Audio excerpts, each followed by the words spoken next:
Que o amor de Jesus e a paz dele esteja com a gente hoje. Glória a Deus. Você veio para ouvir a voz de Deus? Quando o povo de Deus se une, você está aqui junto, né, misturado, para quê? Para falar com Deus, mas também para ouvir a voz de Deus. E Deus hoje quer falar com a gente. Basta apenas que você abra teu coração, abra a tua vida e deixe o Espírito Santo falar com você. Neemias 6,16. Diz assim a palavra de Deus: quando todos os nossos inimigos souberam disso, todas as nações vizinhas ficaram atemorizadas e com orgulho ferido, pois perceberam que essa obra havia sido executada com a ajuda do nosso Deus. De novo, quando todos os nossos inimigos souberam disso, todas as nações vizinhas ficaram atemorizadas e com orgulho ferido, pois perceberam que essa obra havia sido executada com a ajuda do nosso Deus. Gente, foi mais ou menos aí no ano de 538 a.C., o povo de Deus estava saindo de um exílio, de um cativeiro babilônico. O povo de Deus, por conta do pecado, Deus tinha permitido que uma outra nação invadisse o território de Israel e levasse o povo de Deus para um outro país como cativo, né, como escravo. E já estava se passando uns 70 anos, que é o momento que acontece essa história aqui. E esse exílio estava acabando. Uma outra superpotência mundial estava surgindo, que era o Império Persa. O Império Persa, através do rei Ciro, decretou uma lei que fazia com que os judeus pudessem voltar para a sua terra. E esse retorno para a terra, novamente para a terra prometida, foi feito em 3 grandes fases. A primeira grande fase foi através de um líder chamado Zorobabel. Esse homem, ele liderou o povo de Deus a voltar, logo ali no ano 538, e a responsabilidade principal de Zorobabel era reconstruir o templo, que estava queimado. Assim que o povo de Deus saiu de Israel e foi para a Babilônia, todo o território de Israel foi destruído, foi queimado, o templo foi saqueado, foi tudo destruído. E essa foi o primeiro grande retorno através de Zorobabel. Depois, o segundo grande retorno foi através do grande líder, né, escriba e sacerdote Esdras. Ele volta depois de mais ou menos 80 anos, com mais um grupo de judeus, e eles vão lá, e a responsabilidade principal de Esdras era resolver a questão espiritual do povo. E depois de mais ou menos uns 14 anos, agora sob a liderança de um homem chamado Neemias, o povo de Deus volta agora para uma outra fase. E é nesse momento aqui que a gente vai falar um pouquinho na palavra de Deus. Quem foi esse homem chamado Neemias? Né? Qual a importância dele, tanto para o povo de Israel, e o que a gente pode tirar da vida dele para as nossas vidas? Neemias, gente, era copeiro real. O que era um copeiro? Né? No tempo da Pérsia, ele servia à corte do rei. E esse serviço, né, essa função de copeiro, era extremamente importante e era de extrema confiança da parte do rei. O copeiro, ele não podia ser qualquer pessoa, tinha que ser uma pessoa de confiança. Por quê? Porque naquela época, isso já é histórico, os reis que eram servidos, eles corriam um sério risco de serem envenenados. Então, a pessoa que era o copeiro, ela tinha que ser de muita índole e tinha que ser de muita confiança do rei, porque poderia dar algum problema lá para o rei que estava sendo servido. Então, esse era o cargo desse homem chamado Neemias. Interessante é que Neemias, né, ele ouve falar, quando ele trabalhava lá na Pérsia, né, a gente já sabe que o povo de Deus já voltou em 2 grandes fases lá para Israel, mas ele ouve falar pelos amigos dele de que a situação de Jerusalém estava caótica. O povo até tinha um templo, mas o povo estava desorganizado, estava desanimado, não existia muros, não existia portas na cidade. E para uma época daquela, uma cidade sem portas e sem muros era sinal de quê? Insegurança. Não tinha segurança. E o povo já tinha sofrido durante 70 anos no cativeiro babilônico. Gente, é impressionante.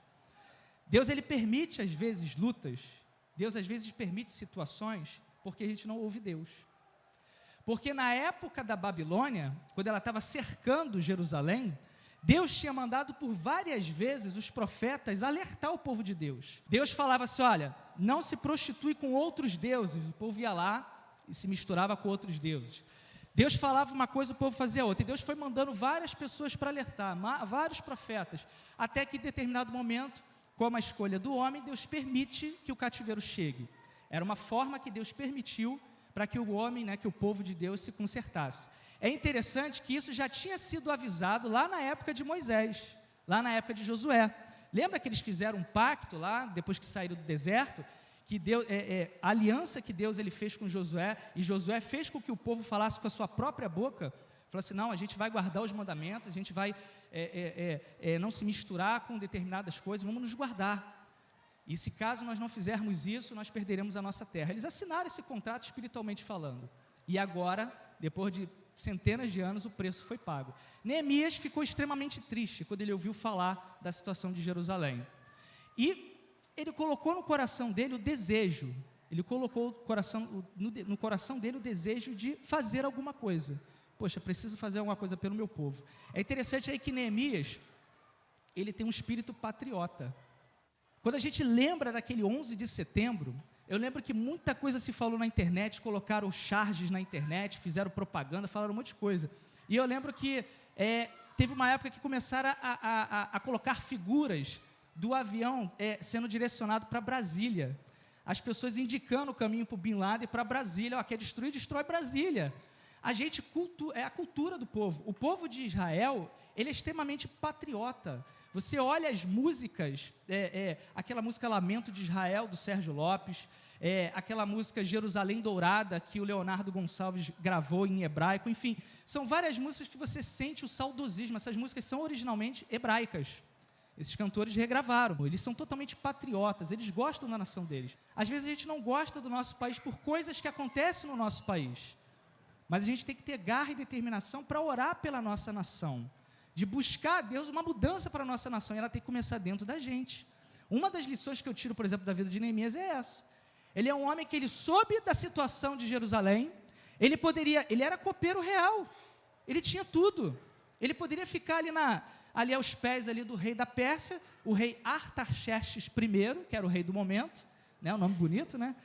Mas ele não ficou ali aos pés de Artaxerxes I, só recebendo os benefícios de ser um copeiro real. Não, ele ouviu falar da situação da terra dele e o coração dele se entristeceu.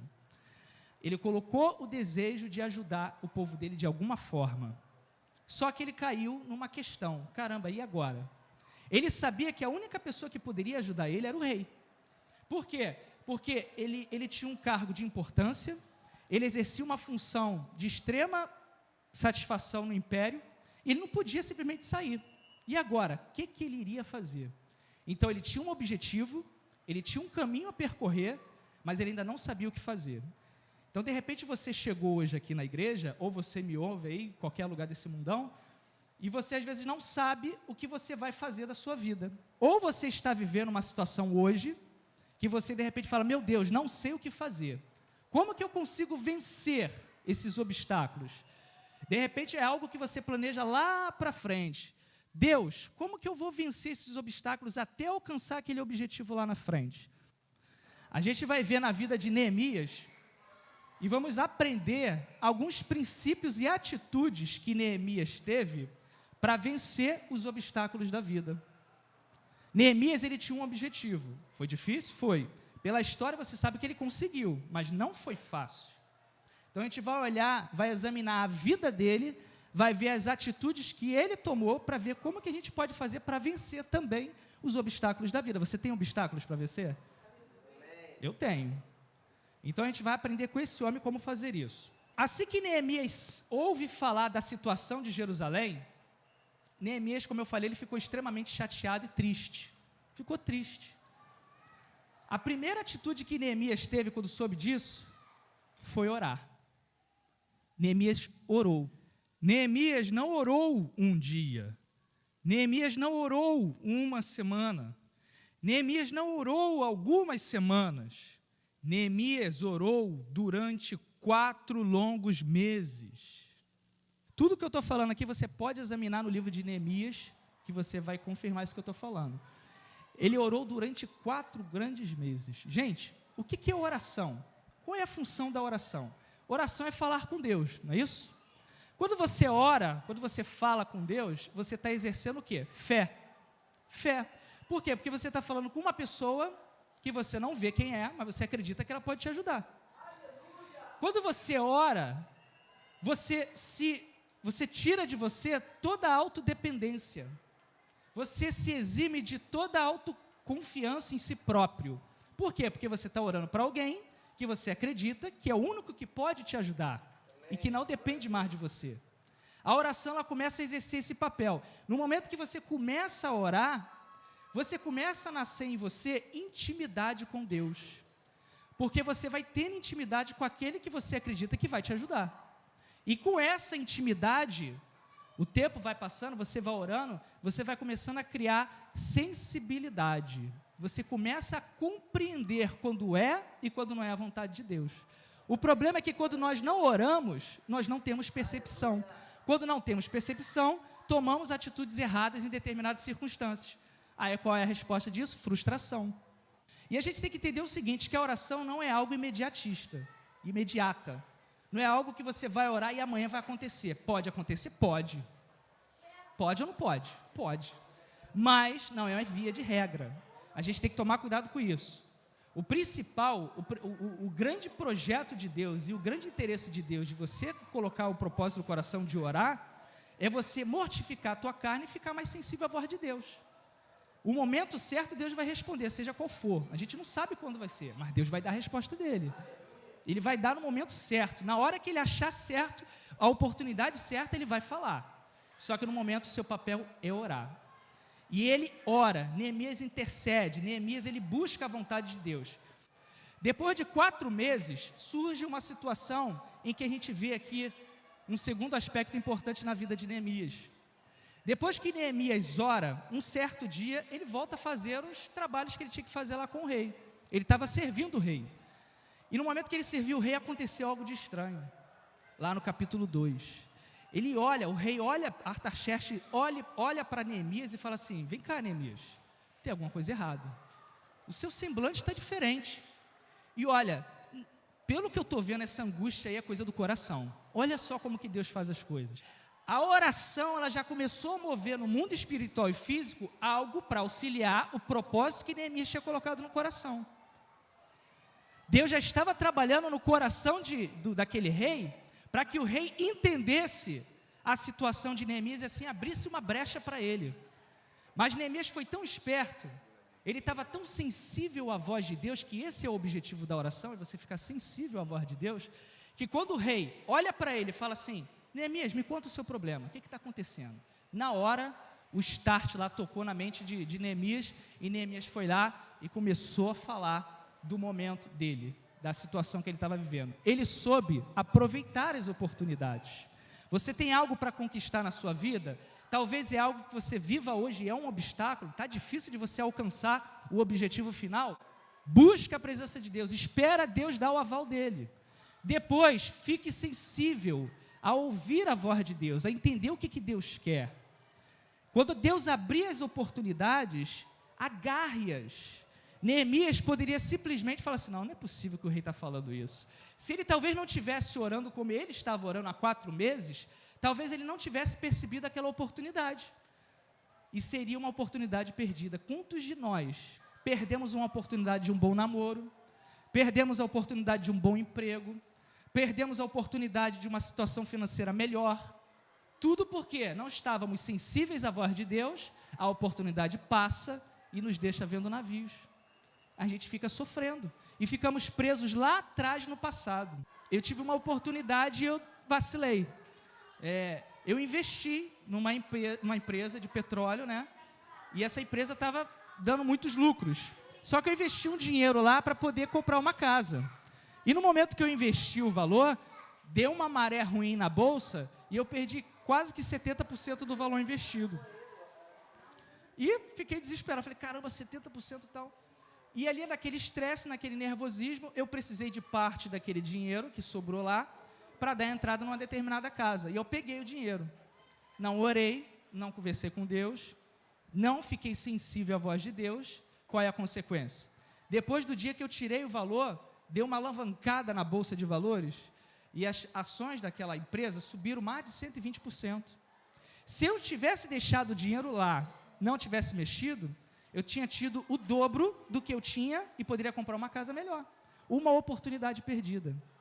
Mas Deus hoje nos chama para nos resgatar dessa situação do passado, desse marasmo do passado, que a gente fica atolado lá atrás por conta de um problema que a gente viveu, e a gente deixou a oportunidade passar, a gente fica vivendo lá na frente, falando, meu Deus, foi aquele tempo lá no passado, eu não devia ter feito aquilo, Deus, sofri aquela...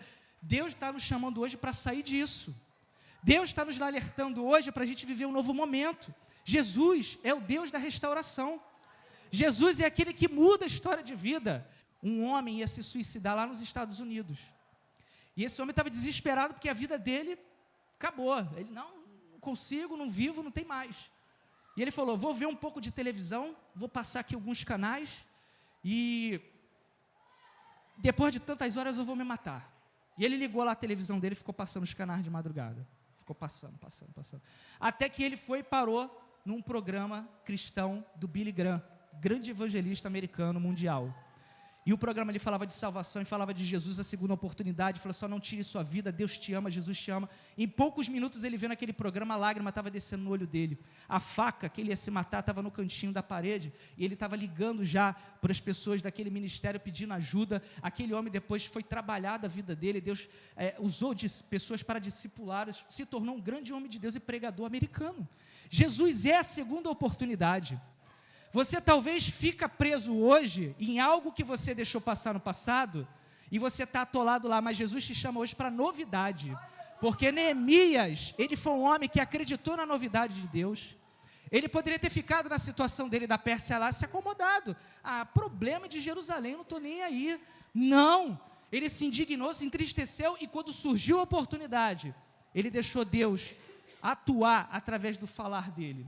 Neemias conquistou. Mas para ele conquistar, ele orou. Para ele conquistar, ele aproveitou a oportunidade. E para ele conquistar, ele foi um homem de coragem. Se você olha lá em Neemias 2:2, a Bíblia fala que ele estava morrendo de medo. Ele estava com medo. Sabe por que ele estava com medo? Porque o copeiro real, ele não poderia ir à presença do rei de cabeça baixa, triste. Ele não poderia, porque isso poderia soar para o rei uma pessoa com má vontade, triste, não satisfeito com o seu trabalho. Isso era arriscado, porque poderia ser uma pessoa que supostamente poderia querer envenenar o rei. Então ele estava extremamente nervoso e com medo. O medo é uma reação natural do nosso corpo de defesa. Só que quando o medo começa a aprisionar, aí é problema. Jesus ele veio para nos tirar do cativeiro do medo. Jesus ele veio para nos libertar desse medo que às vezes entra no nosso coração, que atrapalha a gente tomar atitudes na vida. Você quer conquistar? Você precisa vencer o medo. Precisa vencer. É um obstáculo a ser vencido. Ele foi corajoso. Ele ousou. Ele viu a oportunidade e não voltou atrás. Não, vou falar. E ele falou tudo o que ele tinha que falar. Qual foi o resultado? Além do rei aceitar o pedido dele, o rei falou assim, beleza, você vai fazer o seguinte, Neemias, eu vou te dar uma escolta, vou te dar carros, vou te dar cavaleiro, vou te dar soldado, vou te dar dinheiro, vou te dar cartas, eu vou te dar tudo para você ir lá para a tua terra e você fazer o que você tem que fazer para ajeitar a tua terra, para consertar o teu território, para organizar a tua nação. Deus não só abriu a porta, mas como deu tudo que Neemias estava precisando. O homem não tinha nada, e Deus abriu tudo para ele. Um dos exemplos maiores de coragem no cristianismo nos dias de hoje é a igreja perseguida. Hoje é dia 25 de maio de 2014. Hoje, muitas igrejas do Brasil e do mundo lembram da igreja perseguida, que são os cristãos em países que o evangelho não pode entrar. Vocês veem aí ultimamente quantas imagens aí têm saído aí em rede social. Você vê vários vídeos de pessoas sendo perseguidas e mortas na Síria. Você vê Coreia do Norte, onde você ter uma Bíblia é sinal de prisão. Você não pode andar com Bíblia lá. Você vai em Vietnã, em Laos, em Camboja, Afeganistão. Você não pode anunciar o Evangelho nesses locais, você é perseguido.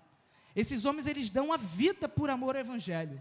É coragem, Ministérios como o do Portas Abertas, né, que é quem criou essa data comemorativa no mundo inteiro. Voz dos Mártires, né, que é organizado por aquele grande homem de Deus que já faleceu, Richard Wurmbrand, que fez aquele livro, escreveu aquele livro Torturados por Amor a Cristo. Lê esse livro, vai mudar a tua vida. Você nunca mais vai ver o cristianismo da mesma forma que você vê.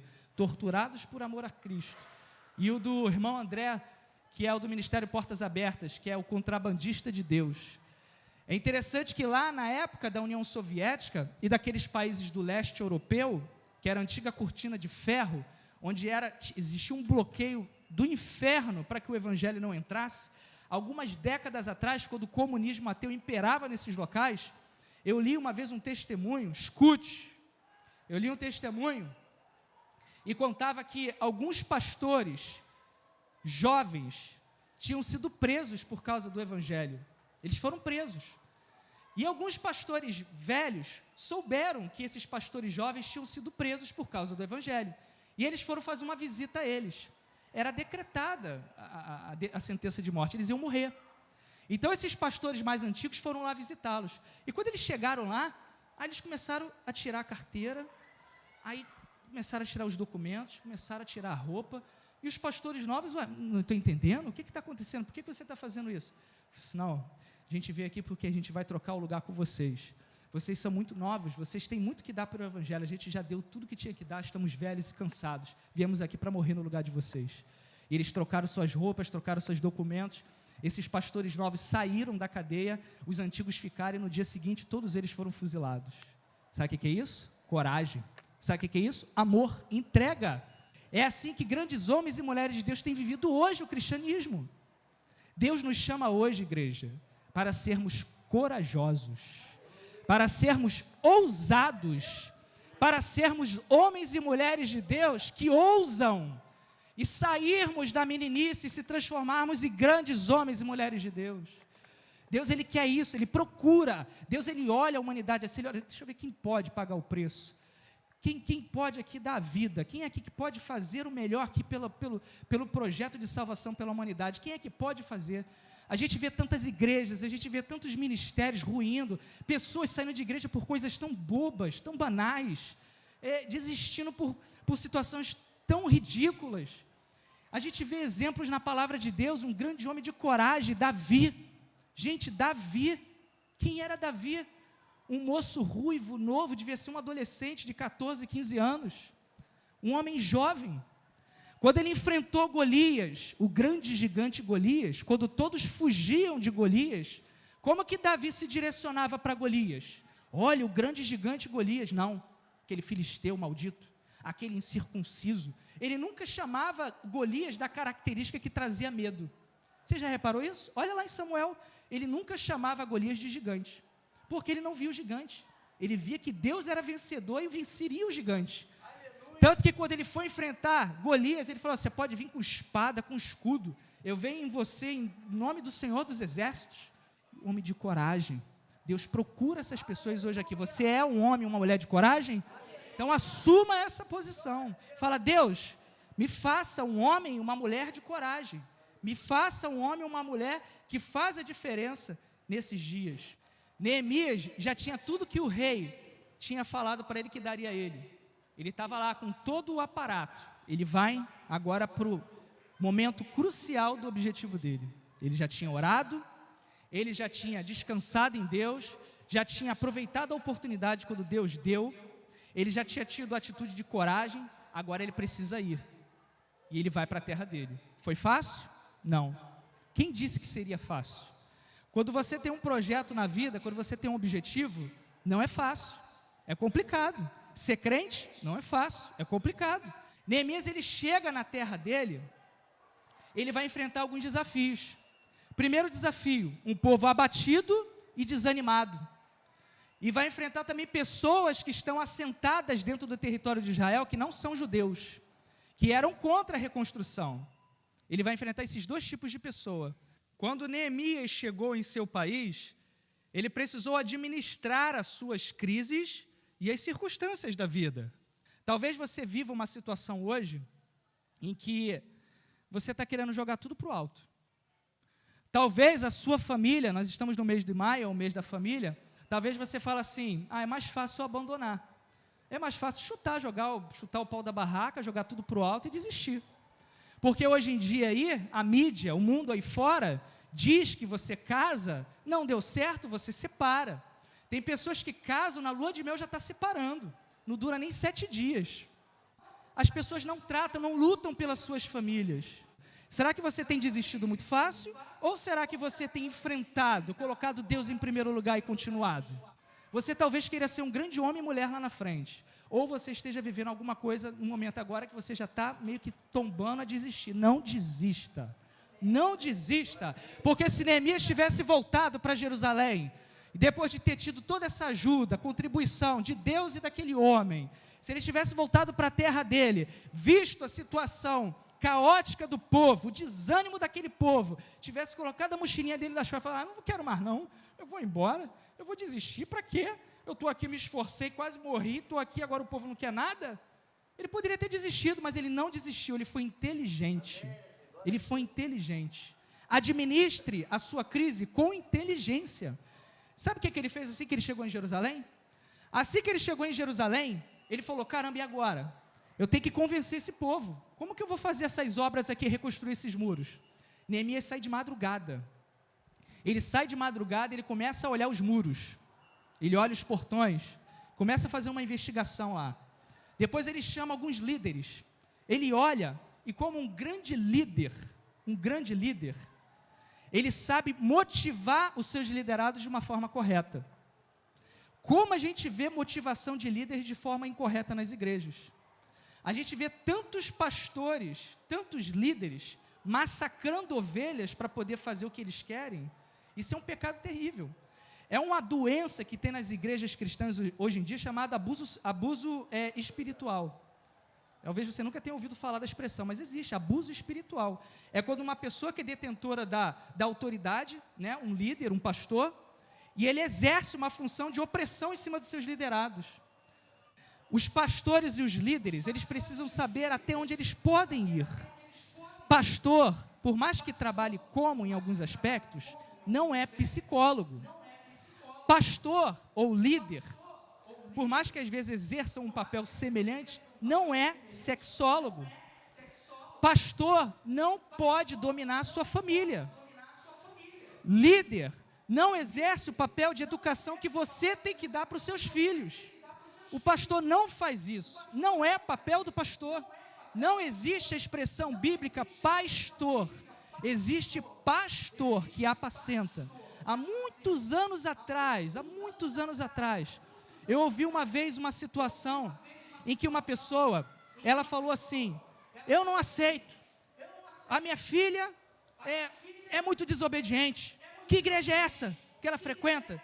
Que só vive desobedecendo? Que igreja é essa que não educa a minha filha? Você que não está dando educação para o seu filho ou para a sua filha. O pastor, a igreja, o papel dela é fazer a pessoa caminhar, alcançar objetivo e salvação. Educação é os pais em casa. Essa mãe era uma mandioca, como diz aí a gíria. Não exerce o papel e espera que a igreja exerça o papel por ela. A gente vê o absurdo de, em muitas igrejas, o pastor ter mais autoridade sobre os filhos do que os próprios pais. Na igreja, os filhos assim, para o pastor, por líder, chega em casa, xinga e peita os pais. Não tem lógica um negócio desse. Quando Neemias, ele fala com o povo, ele poderia chegar assim, olha só, é o seguinte, eu sou Neemias, sou o braço direito do rei, vim aqui para reconstruir esse negócio aqui, porque eu tenho a autoridade do rei, e se vocês não reconstruírem, a mão de Deus vai pesar sobre vocês. E o rei lá vai mandar castigar todos vocês. Ele fez isso? Não. Neemias, ele levou os líderes de Jerusalém para olhar o muro todo arrebentado. Sabe o que ele falou? Gente, olha isso aí. Até quando vocês vão passar vergonha no meio desses povos aí, vendo o muro de vocês assim destruído? Mexeu com o orgulho daquelas pessoas, porque eles eram patriotas. Quando Neemias joga isso, a motivação correta, ele motivou da forma correta. Ele não usou de abuso de autoridade, ele simplesmente falou os fatos. Está aí, ó. O rei me deu todas as ferramentas para que eu possa fazer essa reconstrução. Preciso de pessoas para me ajudar. Quem vai me ajudar? Está aí, ó. Vocês vão passar vergonha até quando? Até quando o povo de Deus vai ser conhecido como povo sem muros? Como a cidade sem muros? Rapidinho, o que o povo fez? Vamos contigo. Vamos contigo. E ali Neemias começa a ganhar o reconhecimento do povo. Teve um determinado momento que Neemias foi empossado pelo rei da Pérsia como governador de Jerusalém. O governador, ele tinha benefícios, tinha privilégios. Ele poderia comer da melhor comida, ele poderia ter a melhor casa. Sabe o que Neemias fez? Recusou tudo isso. Quando ele chamava pessoas para ir na casa dele para almoçar, quando ele chamava pessoas do povo, soldados, ele pagava do próprio bolso dele, está escrito lá na palavra de Deus. E ele falava, eu fiz isso para que não pesasse a minha vida sobre o povo. Ele abriu, ele trabalhava dessa forma. Quando ele soube que o povo judeu, os que tinham um pouquinho mais de posse, estavam cobrando juros exorbitantes de empréstimo de outros judeus mais pobres, ele ficou tão indignado, que ele já estava ganhando as graças do povo, ele tinha autoridade, porque a autoridade, você não precisa oprimir a pessoa para mostrar autoridade. Isso automaticamente vem no momento que você exerce a tua autoridade como homem ou mulher de Deus. Os povos que estavam assentados ali, os samaritanos, os árabes que estavam ali naquela região, que estavam batendo de frente, ameaçando Neemias, falou assim, se você reconstruir, a gente vai matar você. Neemias, o que fez? Poderia simplesmente falar assim, ai meu Deus, e agora? Vou para casa, vou voltar lá para a Pérsia, estou cheio de medo. Não! Ele falou assim, não, vamos usar de estratégia. Vamos fazer o seguinte, enquanto você estiver com a enxada, trabalhando aí, mulheres, filhos, vem cá, fica aqui na porta aqui com espada. Você que está trabalhando aqui nessa obra aqui, toma essa enxada nessa mão e toma a espada na outra. Era um homem de estratégia. Qual a estratégia que você tem usado aí na sua vida? Para você vencer os obstáculos da vida. Qual a estratégia? O que Deus tem te dado? Michel, Deus não tem me dado nada. Então parte do princípio, ora. Busca a presença de Deus. Pede a Deus ferramentas. Peça a Deus sensibilidade. Ore. Quantas vezes temos orado? Quanto tempo temos gastado com oração? Talvez a gente ore de forma esporádica, talvez não. Talvez você ora por orar, que também é errado. Você tem que orar para você mortificar a tua carne, se aproximar de Deus, ficar sensível à voz de Deus e entender o que Deus tem para falar para você. Neemias não foi um engenheiro, gente. Neemias não era arquiteto. Neemias não era administrador. Neemias era um copeiro. E ele fez o que ele fez, sabe por quê? Porque Deus estava com ele. E além de Deus estar com ele, ele se abriu para Deus. Ele se entregou nas mãos de Deus. Você quer vencer o teu objetivo? Está difícil? Eu imagino que deve estar difícil. Quem não imagina que está difícil? Você está quase entregando os pontos. Mas Deus olha para você e fala, não desista. Não desista. Não desista. Porque Deus quer fazer maravilhas através de você. Ele quer fazer maravilhas através de você. Mas não desista. O último aspecto que você vê e analisa na vida dele, que é uma característica que você precisa usar para você vencer os obstáculos da sua vida, é isso aqui, ó. Persistência. Fala comigo. Persistência. Você é persistente?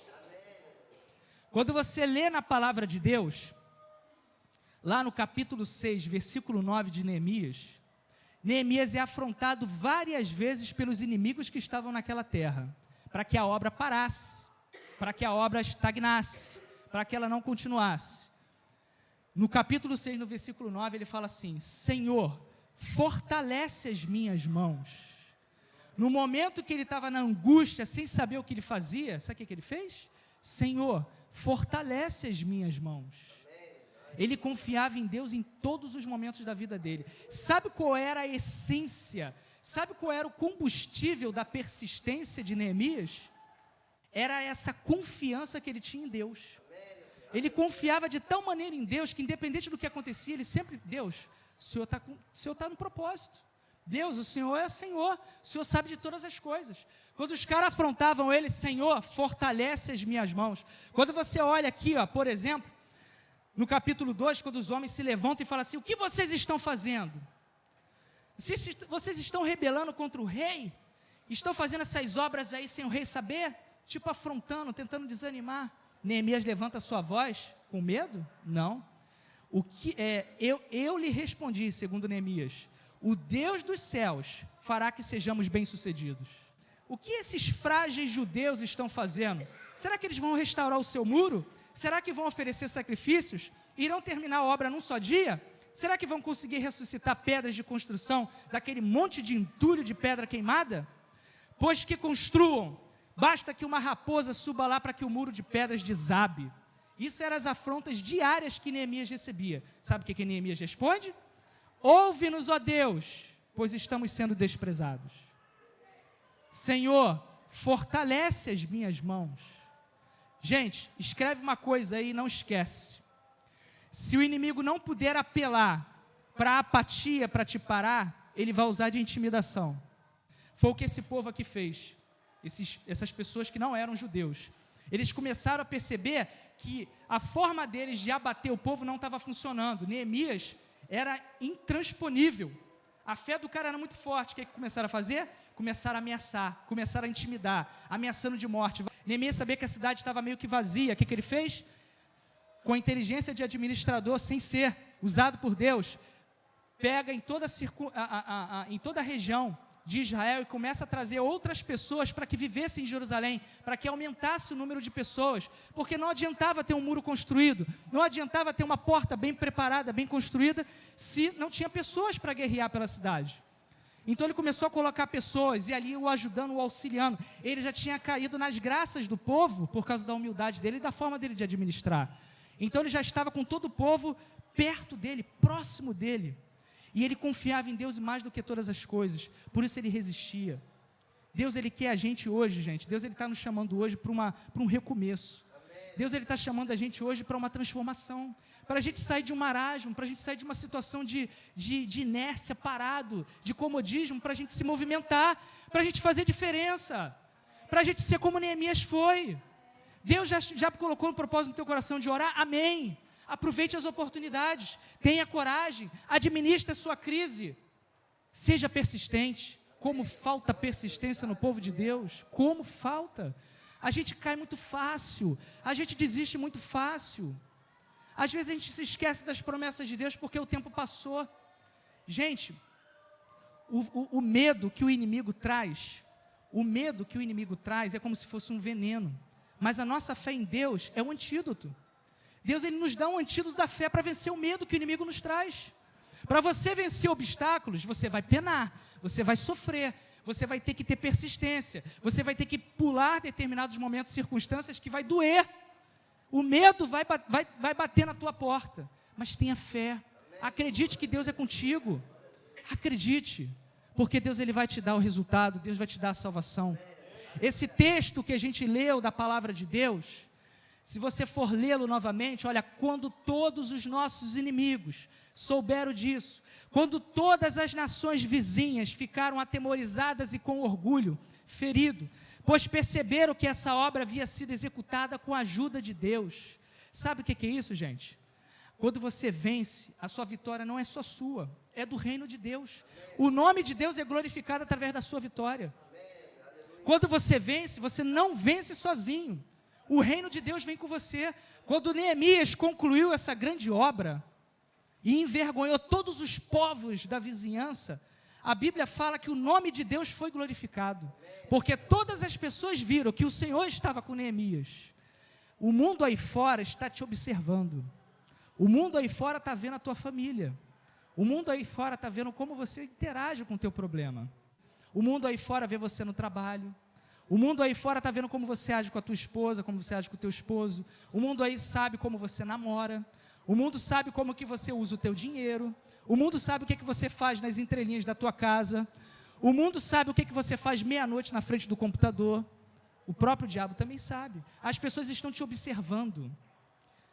E a diferença toda é as atitudes que nós vamos tomar.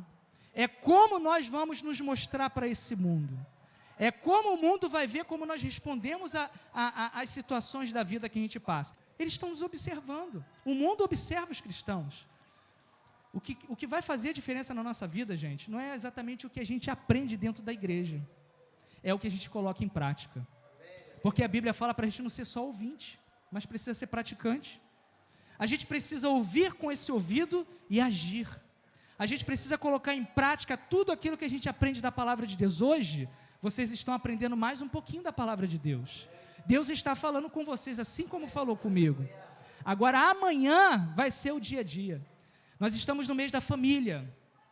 Será que nós temos desistido de lutar pela nossa família? Gente, a vida não é fácil. Não é fácil. O pessoal que é mais de idade aí do que eu sabe disso. Não é fácil. Quantos aqui não já quiseram desistir da sua fé? Quantos aqui não já se sentiram totalmente pequenos diante de Deus, com a fé frágil, sem vontade de continuar? Quantos de nós? Mas Deus, Ele nos chama para essa transformação. Jesus, Ele nos trouxe hoje aqui para nos transformar. Jesus, Ele tem poder de transformar. O Deus que eu sirvo, Ele pode transformar. Ele faz milagre aqui. Ele te chama para um renascimento, Ele te chama para uma mudança de vida. Neemias tinha um objetivo a alcançar. Antes de qualquer coisa, ele buscou a Deus. Ele se aproximou dEle. Ele aproveitou bem as oportunidades que surgiram diante dele. Ele agiu com coragem, embora ele tivesse todos os motivos para recuar. Ele soube administrar com sabedoria os problemas que surgiram à sua frente. E por fim, ele foi persistente. Ele não desistiu facilmente. Com isso, o nome do Deus de Neemias foi glorificado diante daqueles povos daquela região. A sua vitória não é uma vitória somente sua, mas de todo o reino de Deus, porque você glorifica o nome de Deus quando você vence. Você pode vencer. Você pode vencer. Basta que você confie em Deus e faça a sua parte. Que Deus te abençoe.